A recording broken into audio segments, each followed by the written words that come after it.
I'm entering my 40th year, actually, this month in business.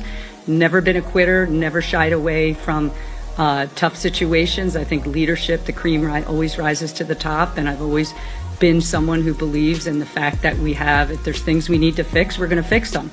If there are things the players have a perspective on that they don't like that we're doing or I'm doing, we'll fix them, Malika. So I think there's a point in time when obviously there's a lot of, and I said emotion, passion, whatever you want to call it, about what's going on right now. The league has grown enormously over the last 5 years. This room didn't just shift, it fractured. Phones went dead silent, executives froze in place, and one name sent shockwaves through the entire league: Caitlin Clark.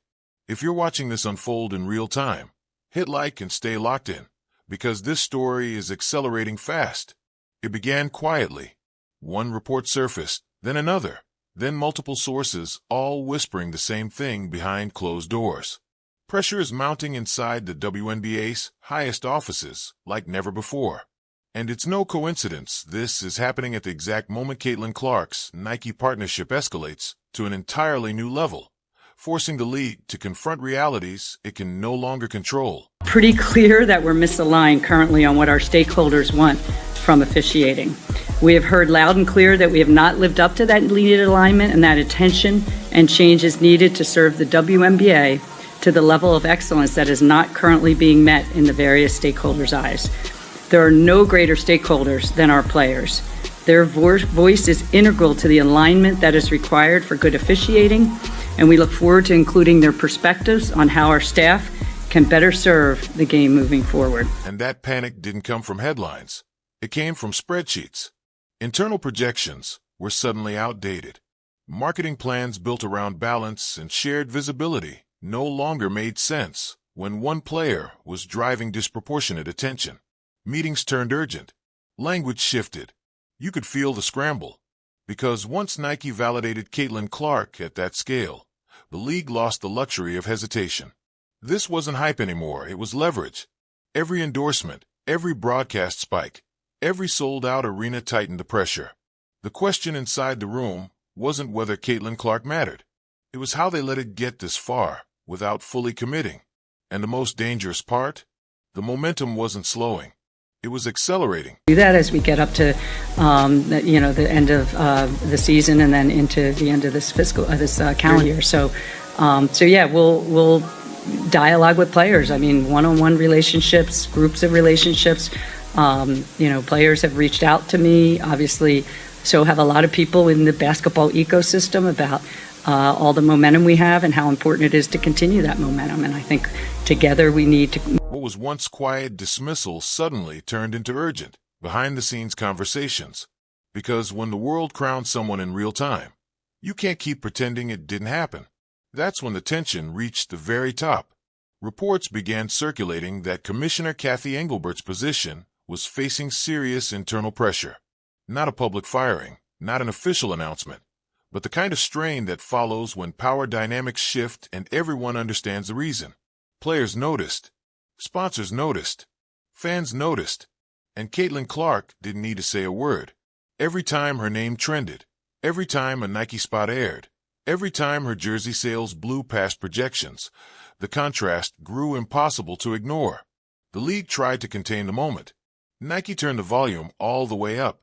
And that's where everything broke. It is an incredibly isolating thing, and you don't really understand it until you go through it. And then I think the challenge for myself was just, it was one injury, and then it was like a little better, and then it kind of continued to compound and get worse, and, other things pop up, and then I had the ankle injury. So it feels nice to finally be back to 100%. And in a way, at the end of the WNBA season, obviously I did everything I could to try to be able to come back and, be able to play for my team, but, it just didn't really work. I think that was almost a way of relief for myself, just knowing that, I gave everything I could to possibly try to play, but my body just wasn't really letting me. And then, I continued to rehab, and now feeling back at 100%, it honestly took probably... Inside the business side of basketball, insiders say this was never about a single deal.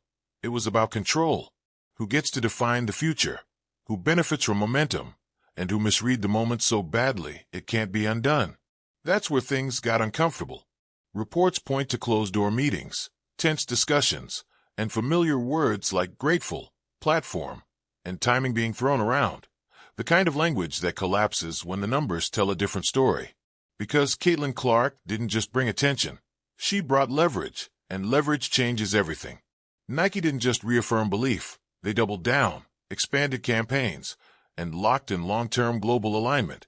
This wasn't a gamble, it was a verdict. When the biggest brand in sports decides who matters, the entire ecosystem either adapts or fractures.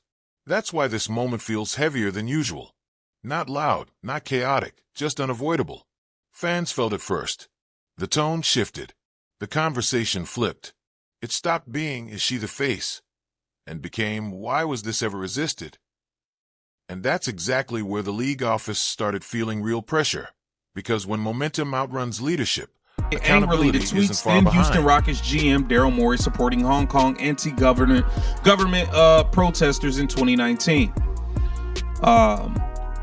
It says the WNBA has recently denied that its commissioner Kathy Engelbert will resign once a new CBA is reached. The threat of players striking to secure a better deal still remains. The possibility of both the NBA and WNBA playing games in China come as the former doubles down on its commitment to the country through a new multi-year partnership with the Chinese Basketball Association. This collaboration is a continuation of our long-term efforts to elevate the game of basketball in China at all levels. We look forward to strengthening our collective commitment to developing the next generation of NBA and WNBA players from China. Inside the business side of basketball, insiders say this was never about a single deal. It was about control. Who gets to define the future? Who benefits from momentum? And who misread the moment so badly it can't be undone? That's where things turned uncomfortable. Closed-door meetings, tense conversations, words like grateful, platform, and timing being thrown around the room. Language that only shows up when power is slipping. Because Caitlin Clark didn't just bring attention, she brought leverage, and leverage changes everything. Nike didn't just reaffirm belief, they doubled down, expanded campaigns, and locked in long-term global alignment. This wasn't a gamble, it was a verdict. When the biggest brand in sports makes a decision that clear, the entire ecosystem has to adjust or risk cracking. Fans felt it first. The tone shifted. The conversation changed. It stopped being, "Is she the face?" and became, "Why was this ever questioned?" And that's where the league office felt the pressure. Because when momentum moves faster than leadership, accountability is never far behind.